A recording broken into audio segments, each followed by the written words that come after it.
Hello and welcome back to the Odds Now YouTube channel for the latest episode of the World Cup Daily Betting Show, where all the way through this summer's 2026 FIFA World Cup, we've been teeing you up with the upcoming action from the tournament and giving our best betting tips and insights to hopefully point you in the direction of a few winners. My name is Matt Hill, and as you can see, I'm riding solo today. No Felix or Adam. I don't know if they're hiding hangovers from the England game or just busy with other commitments, but either way, we'll let them off.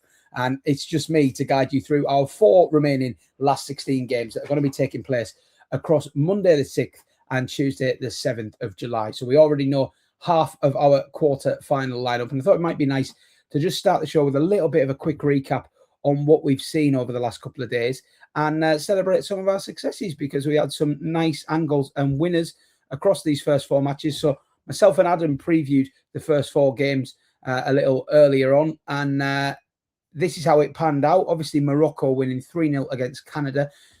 Got to give Canada credit. They came out of the blocks really well. They're a better team for a good 60 minutes of that game, but Morocco just ruthless, took their chances and eventually got well on top. Canada had no answers once falling a couple of goals behind. So they won that 3-0. That means that Adam's main bet of Morocco to win in 90 minutes won. No luck with Saibari, who obviously went off injured, so that was a bit of a shame. And it was a rare clean sweep for me. Really happy with that. Morocco to win in over 1.5 goals at 2.41.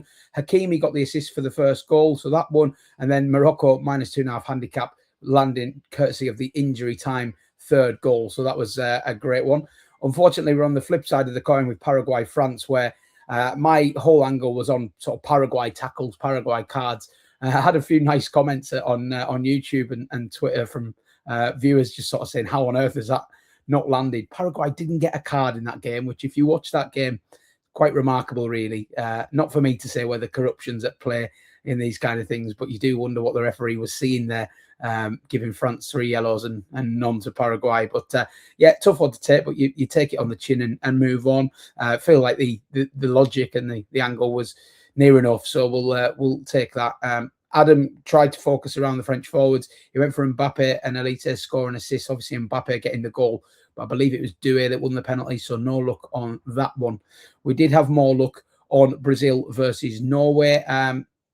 Yeah, again, nearly a clean sweep for me there with Haaland scoring. Obviously got a couple in the end. That was a great price, 2.4. Really happy to be profiting again off Erling Haaland in this tournament. Sometimes you do have to just keep things simple, I think. And Norway to qualify, obviously getting the job done. Adam went for BTTS and over 2.5, which landed courtesy of Neymar's late penalty. So that was a good result for us there. Mexico, England, really, really happy with how this panned out, obviously from a personal perspective, but also results-wise. BTTS, my main bet, landing very comfortably, over 1.5 England cards, coming in courtesy of Jarell Quanz's red, but I think they ended up getting 3 yellows alongside that. And then Jude Bellingham to score from outside of the box. No luck there, but Adam was on the money with his Jude Bellingham angle, a headed shot on target. Of course, he actually scored it. 5.5, that was a winner. Mexico over 9.5 shots. I think they were into the 20s by the end of that game. So really, really pleased with how these first 4 games panned out. Probably the one that we didn't win on was probably the unluckiest one, to be honest, certainly from my perspective anyway, but we'll take it. Winners come in all shapes and sizes. We all know about variance. Sometimes you get bad ones that win and good ones that lose. So we will, at the end of the last 16, so after these 4 matches that we're covering today, I'll try and do a wrap-up of the P&L for the knockouts thus far so that you can see. And I'm hoping to get both Adam and Felix on Wednesday so we can have a good discussion about all 4 quarterfinals in a bit of a bumper video. But yeah, today it is just me, and I'll be taking a look ahead to these 4 matches. So without any further ado, let's get into it. The first game that we've got is, well, on paper, it's the game of the last 16, isn't it? Whether it'll pan out like that, I don't know. The bar's been set pretty high with a couple of these already, particularly last night in the Azteca. I was up till silly o'clock watching that, as I'm sure many of you were. So feeling the effects a little bit today, but onwards we march. Portugal versus Spain. These are the 90-minute prices. Portugal 4.4. The draw is 3.7. And Spain just under even money at the time of recording at 1.97. The to qualify prices, Spain effectively 1-2, 1.51, and Portugal just shy of 2-1 at 2.94. Okay, well, obviously it's been a bit of a bumpy road for both of these teams in many respects. Both drawing their opening game to minnows. Cape Verde holding Spain to a goalless draw. Although, to be fair, that form has not aged badly. Cape Verde gave a really good account of themselves in all their games. Didn't lose a game inside 90 minutes at this World Cup. Obviously going out in that epic to Argentina 3-2 after extra time. But boy, did they emerge with some credit. So really, that 0-0 for Spain, it hasn't aged too badly, particularly when you consider that they've gone on to win their other 3 matches with real comfort, particularly that last 32 game against Austria, where they won 3-0. And to be honest, were in control from the first whistle to the last. Could have won by as many as they liked. It's looking more and more like the kind of vintage Spain that has excelled so much at tournaments over the last few cycles. Portugal, on the other hand, I still wouldn't say they're fully firing by any stretch. Finished second in the group in the end because of that draw with Congo. They did thrash Uzbekistan, but were brought back down to earth in the last group game, drawing with Colombia. And then, obviously, in the last 16, getting past Croatia with some last-minute drama. They went 2-1 up in injury time via Gonzalo Ramos, and then had to hold their nerve as Croatia's equaliser, which would have forced extra time, probably deservedly, was ruled out by VAR. So they've certainly rode their luck to this point, Portugal. I don't think they're looking free-flowing. We know about the wealth of quality in the ranks, but it's just not really working. And I think it's easy to focus on Ronaldo. All the talk is obviously about Ronaldo. Is he holding them back? Is he doing enough? He scored a couple against Uzbekistan, that quietened down. The last couple of games, it's been more prevalent to see that the problems are still there. But I would also just give a word for some of the other star players in this Portugal team who aren't really firing at the moment. I think Bruno Fernandes has been very quiet. Obviously, I think I'd put him up as a rogue sort of 3-figure shout for the Golden Boot market each way at the start of the tournament. He's not been anywhere near enough the goal to impact games the same way that he has for Manchester United this season. I think Vitinha is having a pretty underwhelming tournament thus far. And we're talking about 2 midfielders there who've been 2 of the best midfielders in world football for the last 12 months plus. So, yeah, there's more than just the Ronaldo issue for Portugal. But what you do have to say is they're still there. They've got goals in the ranks, even if they're not looking particularly flowing at the minute. So you'd be brave to write them off entirely. But Spain just appear to be getting better and better by the game. And I do think they're very worthy favourites here, Spain. So in terms of how this game pans out, well, these 2 nations have played each other a lot of times in recent years. They've obviously contested Nations League final, but they're neighbours. There's a lot of sort of geological angles you could take there, geographical angles, excuse me. So, you know, I don't think that this is a cut and dry game. I think there's a lot of external factors similar to the Mexico-England game that you could weigh into your thinking here, or you could just strip it back and keep it quite simple. I think this is a Spain team who are really, really good at retaining possession. They don't give up many big chances. And based on how I'm seeing the 2 sides playing, I have to say that I expect Spain to come through this in 90 minutes. So I wanted to play it in such a fashion. And I actually thought that adding under 4.5 goals here to the Spain win inside 90 minutes was a totally viable way of getting a little bit more juice in the price.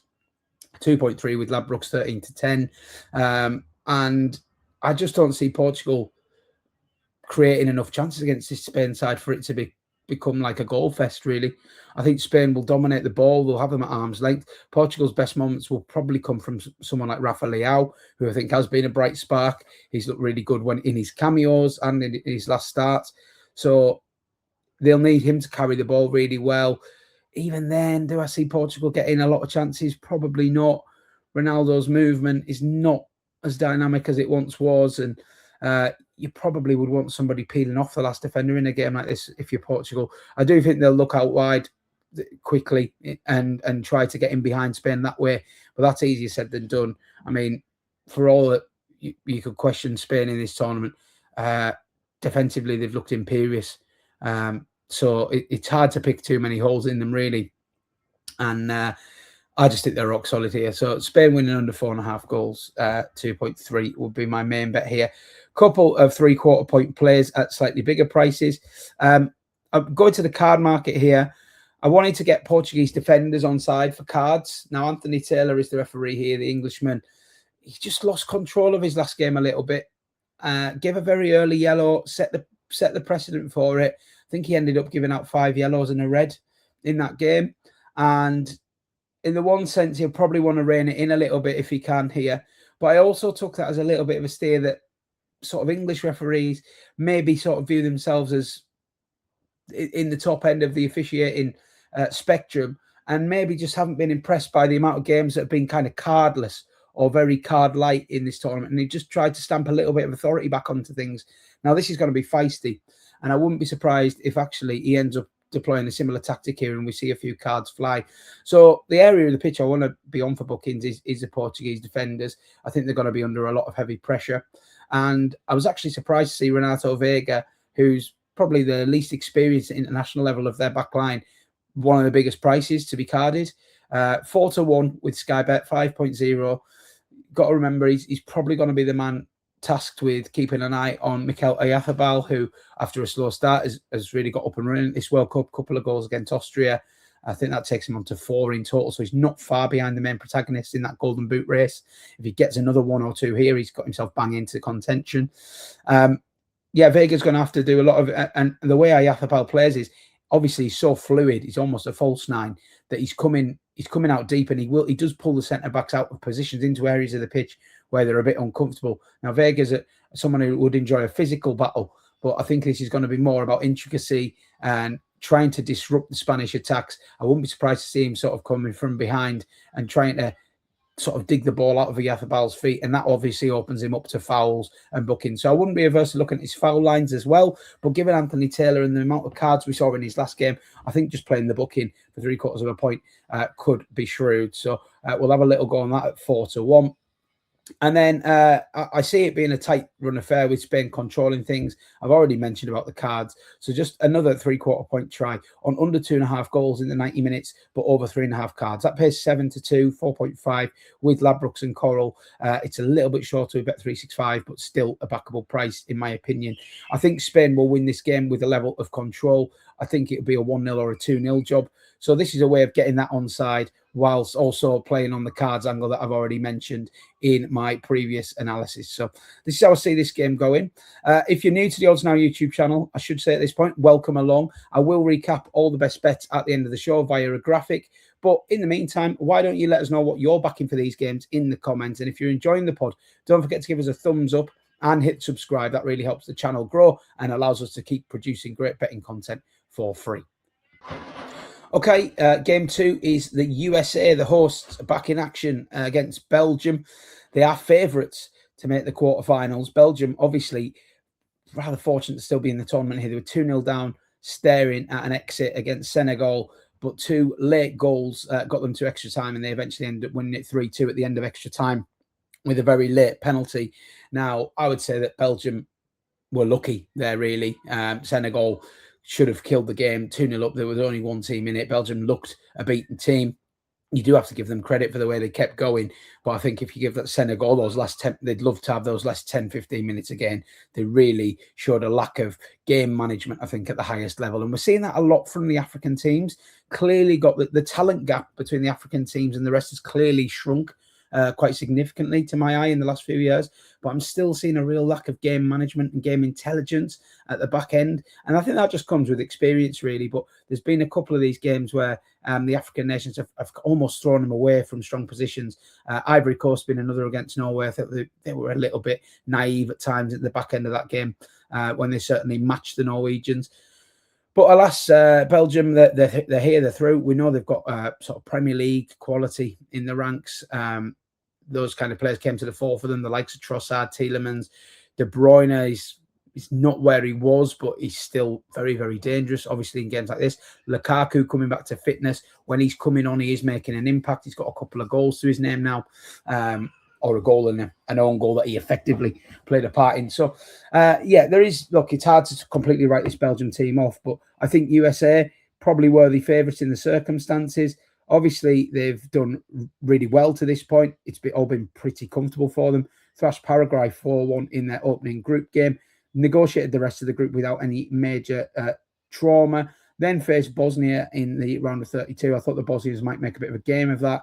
They didn't really. USA were quite comfortable. So you've got to give them credit to this point. The to qualify odds, USA at 1.86, Belgium 2.14. Goes without saying, Belgium, USA have the home advantage here, which is proving quite significant. I think obviously Canada weren't able to capitalize on their home advantage by winning the group, so they ended up playing Morocco in the USA and going out. Whereas Mexico, although they went out, you saw the huge advantage that the Azteca gave them in that game against England, and it very nearly got them over the line against a superior opponent. Really, they certainly gave it a great go. So I think that you can't really underestimate the advantage of being at home in these sort of tight run contests. I think Mexico, England played anywhere else, England would be close to odds on favourites. But because of where it was on the occasion, the market was quite tighter, and that was proved to be correct. So I think you do have to give USA a big slice of advantage here as the host nation. You could also argue quite easily that they've looked the better of these two teams throughout the tournament so far. However, the lingering doubt is that Belgium have real quality in the ranks, and this might just be a nice kind of game for them where they're written off. Everyone's kind of expecting the USA progress. Maybe Belgium's leading lights can show their quality here. The other big controversy I should touch on with this game is the reversal of Flo Balogun's red card. Don't really want to get into it in great detail here, mainly because I'll be talking to myself in doing so. But I think my take on it would be it's not surprising, but it is pretty shameful that a phone call from the president can see a red card reversed on a whim. We wouldn't get that with any other nation, would we? So it just shows that is home advantage in a nutshell, isn't it, really? And power and football at the top level has become increasingly politically driven in recent years, I think you have to say. So it's not surprising. If you were Belgium, you would be rightly furious. Whether you thought it was a red card or not, the rules are there for a reason. The red card was given by VAR, by the referee, and a one-match ban should be upheld as it is. USA's star striker has had it wiped. He's available for this game. And again, that's another tick in the box of the USA. Well, in terms of this match, I think goals are the order of the day. I think everybody thinks the same. But sometimes in this tournament, as we've seen, it does just pay to keep it clear and obvious. Neither of these teams have massively impressed me defensively. USA's defensive record is pretty good, but I still think they've given up chances, and I'm not sure they've played a real quality attacking unit yet. I think this is clearly the best attack they've faced so far in this tournament, and there've been new questions asked of this USA backline. And Belgium, on the other hand, well, Senegal cut through them a couple of times, probably should have had a couple of more. So as much as I like Belgium from a scoring perspective, certainly don't like them from a clean sheet perspective. So I'm going to try the tried and trusted BTTS in over 2.5 goals here at 10-11, 1.91 with William Hill. But to be honest, it's right across the board in the UK betting space at that price. So I think this is very solid. USA have scored 2 or more in all of their games. Even the 3-2 loss to Turkey, they still scored a couple. Turkey probably the best attack we've seen them face, and as I say, got through them 3 times. This may arguably be a sterner task at the back for them. And Belgium just look very susceptible, and I think with Balogun fit, Pulisic likely to play, it all plays into goals. This, so there's no real need to overcomplicate this. I don't think the BTTS and over 2.5 goals has been a very reliable bet for games such as this in this tournament. Knockout football can lend itself to cagey affairs, but I don't think these two teams have a cagey affair in them. I think this matchup does scream chances, screams goals, and whoever goes behind will feel confident in the fact that they can kind of throw the kitchen sink at it and get themselves back in the game. So I could see this taking a kind of Mexico-England style, bit of a goal fest potentially. Only one other bet for me in this one is gone to the player props market. Thought he was fantastic in the last round. Yuri Tielemans to score or assist is 11-4 with Betfred. Obviously, he did both of those in the last game. Influential midfielder. Tielemans, one of the Belgian golden generation. His best years, are they beyond him? I'm not sure. They're not in front of him. He's still playing to a very high level. Obviously, very reliable operator in the Premier League with Aston Villa. But I think for Belgium, he seems to carry a weight of responsibility really well. We actually saw him and Leandro Trossard square off to each other at the final hydration break when they were 2-0 down to Senegal. So there was a great irony that 15 minutes later we were seeing Trossard cross the ball into Tielemans for the equaliser. But yeah, like that passion, that fire, it shows that it's very easy to spin the narrative when they manage to turn it around, but it shows that they really do care. Tielemans is throwing his all into this. And he's always been a reliable midfielder for getting forward and getting involved in the attacking play. He's scored some great goals over his career, but also laid on plenty of assists. And I really, really like the price here. I think, obviously, with Belgium, you're naturally drawn to the more exuberant forwards, the likes of Doku, the likes of Lukaku from a scoring perspective, the likes of Trossard even. But Tielemans in this Belgium side is as important as any of them in terms of the attacking process. So I think a point at 11-4 looks a completely fair way of playing this, and would obviously cover costs from the main bet if he was to oblige. Okay, we'll move on to Tuesday's two games, starting with Argentina versus Egypt. This is the clearest cut in terms of a betting medium of these four games, with Argentina 1.4 favourites to win inside 90 minutes. The draw is 5.0 and Egypt out at 11. The to qualify price is even more emphatic, as you'd expect. Argentina 1.17 to find their way through to the quarterfinals, with Egypt out at 6.6. These two were both forced to extra time in their last 32 games. Argentina unexpectedly, of course, by Cape Verde, who just wouldn't go away. Got the 1-1 draw, that stunning equaliser from them in extra time, probably goal of the tournament from Sydney Cabral. And it really was an epic encounter. But Argentina were put through the paces there by Cape Verde. And I think the general consensus is that Cape Verde are just a better team than a lot of people gave them credit for. Obviously, I think I backed over 2.5 Cape Verde tournament goals before the tournament. That was never really in doubt. Cruised home. So, yeah, they're a good side. Bigger than the sum of their parts. Should Argentina have extended more dominance over them when you look at them man for man? Definitely. I'm not 100% sold on Argentina from an outright perspective. I think they've been overbet because of the draw, really. I think they've got a serious challenge coming in the quarterfinals, whoever they face. And then beyond that, maybe England or Norway would be able to give them a real game as well. So I wouldn't be having any part of Argentina at the kind of current exchange price, which is about 5.2, I think, second favourites. I think they're just benefiting from the way the draw looks. I do think that in the bigger games, I'll want to be against them. Not necessarily in this one, but I do think that sort of taking that angle on a little bit, I am kind of happy to chance Egypt outperforming expectations here, because the market is very, very wide. Obviously, we're getting towards a 90% chance of Argentina coming through this game, 80-something% chance, which is, to me, a little bit big based on what I've seen from them in the last round. And Egypt, I was very cold on them before the tournament. I still don't think they've really exceeded my expectations massively in getting to the last 16. They've obviously scraped past Australia on penalties, a game they could have quite easily lost. So, not necessarily saying they were impressive per se in the last 16, but I do think you have to give them credit. They've got goal threats in them, and it's not necessarily the ones we expected with Salah and Marmoush. Some of the more regional-based guys have really stepped up to the plate.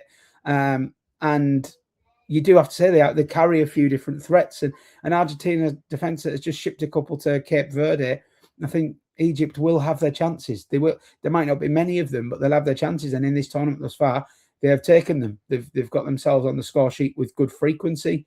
And yeah, I'm all told at the prices, there's been a massive move for both teams to score no, to the point where I actually am happy to back both teams to score yes at 2.5, 6-4. I think that's too big from what I've seen from this Argentina back line. So I'm quite happy. You'd expect an Argentina to score. Messi's in irrepressible form. They've got other threats as well. It goes without saying, in Martinez, Alvarez off the bench, plenty of runners from midfield. So you expected Argentina to score for sure. So you're effectively taking 6-4 on Egypt to score, because that's kind of how I'm seeing it. And I'm more than happy to get with them, to be honest. So I have a decent bet on that at 2.5. My alternative bet, playing into the fact that Argentina may just be a tad overrated at this stage, I'm happy to go back into the saves market. Emi Martinez to make over 2.5 saves, so 3+. He's 2-1, 3.0 with William Hill. That looks too big to me again. This is an Egypt side who have been pretty good at getting their shots off. They don't mind a shot from distance either. Shots outside the box percentage is quite high in comparison to other teams, and certainly hitting the target with a lot of those as well. They have had some joy scoring those as well. So all told, even if Egypt are under the cosh, I still back them to get their shots away. They might be quite tame shots from distance, but I think it makes this bet a real live runner. So Emi Martinez over 2.5 saves at 2-1 is my other play in that one. Okay, on to the final game of the last 16 then, and it's Switzerland versus Colombia, one of the tightest priced as you would expect. But saying that, Colombia have been pretty well backed. They are 2.36 favourites to win this inside 90 minutes. The draw is 3.15, Switzerland out at 3.75. The qualifying market has Switzerland at 2.38 and Colombia at 1.71. Winner of this will play the winner of Argentina or Egypt in the quarterfinals. Anyone who's been following along with us throughout the tournament will know I backed Colombia outright at the start of the tournament, put them up at 6-1 each way with sports books. And obviously that price has contracted quite significantly. They're in the right part of the draw. Pretty evenly matched last 16 tie here, having already come past Ghana in the last 32. That was a kind draw for them. And things wouldn't get, they wouldn't be an underdog in the match until the quarterfinals here, where they would probably play Argentina, all told, and then England, Norway in the semis. So I think from a Colombia and a Switzerland perspective, you've got to be looking at this as probably your best ever chance to make a World Cup final. I don't think there's a single game where they're going to be bigger than sort of 3-1 to qualify, these two sides, or not much bigger anyway. Maybe, Switzerland might be a tad against Argentina and England, I guess, but I'm sure you get the general gist of what I'm saying here. These chances don't come along very often. And this is a very, very big high-stakes game as a result for these two nations. I've been impressed with both of them. Switzerland have definitely had to grow into the tournament. Very, very frustrating 1-1 draw with Qatar on match day one, where I think you have to say they threw the game away there. But they've recovered back well. 2 wins in the group to round things off, including over host Canada, which sealed them top spot and got them that kind last 16 draw, which they were able to take advantage of against Algeria. Disappointed with Algeria, but I do think you have to give credit to Switzerland for the way that they just controlled that game. Didn't really give Algeria a sniff once they got in front. And I think it's a good reminder of how capable a tournament nation Switzerland have become in the last few years. Ultra consistent in getting to the knockouts. They did for a long time have a problem with winning knockout football matches. That seems to be eradicated now. And I think they'll quite enjoy coming into this game with Colombia as underdogs. Colombia on the other side have just been everything I expected from them, really. Really, really well organised. Lots of different threats. It's easy to focus on Diaz in the pre-tournament, and I did obviously give him a big sort of billing. But also, the supporting cast. Suarez has been brilliant. Rodriguez has been brilliant despite his advancing years. I really, really love Arias. I think he's a fantastic player. Obviously got the winner against Ghana. So I'm happy to keep the faith with Colombia here, but I do think this is a very, very tight contest. Switzerland, as I say, in that role as underdogs, are very, very dangerous. We saw them, they only exited the last European Championship to England on penalties in a very close game that they had a fair shout of saying they should have won. So they're used to mixing it with the best nations. They've got a team full of good players or great players, no world-class operators really in there. Maybe you could argue Akanji and Xhaka, but yeah, it's more a team of really like players who know their jobs and are very, very good at their jobs, and that's always a tough proposition in a knockout game. My best bet, actually, I've ended up going to the player props market for this one. It's somebody whose output has just been really, really high, and it's caught my eye. Dan Ndoye. Obviously, it was skewed a little bit, his numbers here, because he had 5 or 6 attempts against a poor Qatar side, but 11 shots so far in this tournament. He has registered a shot on target in 3 of the 4 games, only missing out in the final group stage game. And it just seems to be a player that Switzerland's attacking play, a lot of it goes through. Obviously scored last time out against Algeria, his first goal of the tournament. That had been coming, as I said, 10 shots before that in the group stages. And he's hit the target with 5 of them. Switzerland seem to, like the way that they attack, they seem to get an overload on his flank, and he seems to receive a lot of the ball in promising positions. So all told, for a Colombia team that like to play sort of end-to-end and back themselves to outgun opponents and sort of swarm all over you, I do think the spaces will be there for Ndoye again, and I do think he can back him quite comfortably to get a shot away here. Will it hit the target? We shall see. But at even money, I'm happy to pay to find out. So I thought having 2 points on Dan Ndoye for a shot on target at evens was a nice way to sort of hopefully cover costs and play into a couple of longer price players. The first of which will be the draw in 90 minutes for me. I'm going to have a point at 3.2. I just don't see a lot between these two sides. I give Colombia a marginal edge. I'm obviously on Colombia, but I do respect Switzerland hugely as well. They have probably better tournament pedigree in recent times.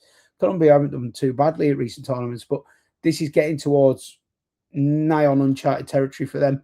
Whereas Switzerland, I think they're used to being in these high stakes knockout matches now over the last sort of decade or two.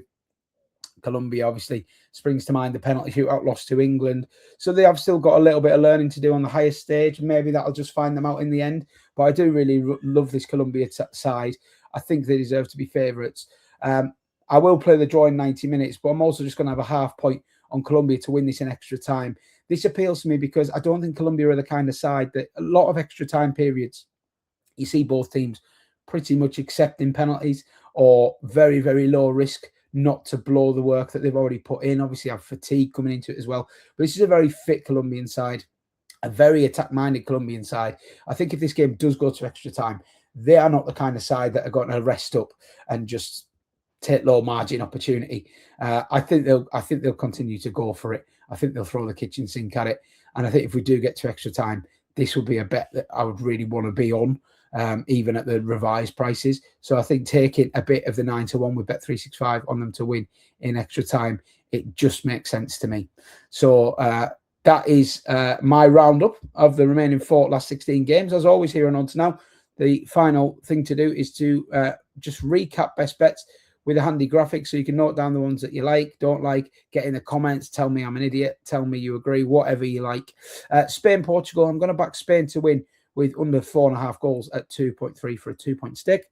I'm going to have two other bets in this game, both 3/4 of a point. One is Renato Veiga to find his way into the book at 4-1 with Sky Bet. The other one is under 2.5 goals and over 3.5 cards. Anthony Taylor refereeing that one, who's certainly loose in his previous game when it came to dishing out the bookings. USA Belgium, I give a very narrow advantage to the USA as the market does, so no 1x2 bets for me there. But I am going to go for goals, BTTS and over 2.5. It's not a massive price, but I do, when I pan this game out in my head, I think, the large majority of simulations here would have this being a bit of a goal fest, really. I don't think either of these teams are at their best when defending. They like to get on the front foot. They do score goals and create chances. And I think that has a real chance at 1.91. And Yuri Tielemans has been very influential in Belgium's game so far. Plays a lot further forward for his nation as well on the whole. To score or assist, which he managed both in the last game, is 11-4 with Betfred. Argentina, Egypt. I'm just leaning into the angle that Argentina might have been over bet a tad. This Egypt team haven't been a stunning watch by any stretch, but they do keep making themselves competitive in games. We haven't even seen the best of the two-star players yet in Salah and Marmoush, so there might be more to come. I thought BTTS, which obviously landed in Argentina's last game with Cape Verde, was appealing at 6-4. A big market move for BTTS. No, I'm happy to go against it there at the prices. And 1.5 points on Emi Martinez to make 3 or more saves at 2-1, 3.0. Switzerland, Colombia. I think this is a very, very tight game. We could well see extra time here. Dan and Doy shot on target at evens is my main player, but then a point on the draw at 3.2 and a half point on Colombia to win the game in extra time, 9-1 at Bet365. Okay, well, I hope you enjoyed that roundup. This next 2 days, we'll see the last 16 conclude. We will have 8 teams remaining. And on Wednesday, I'm going to try and get all the gang together and get me, Felix and Adam on at the same time to look ahead to the 4 quarterfinals, catch up on the outright market and see how we're doing on the tournament as a whole. So hope you're enjoying the series. Thanks for the comments and support as always. I'll be back again on Wednesday. See you then and good luck.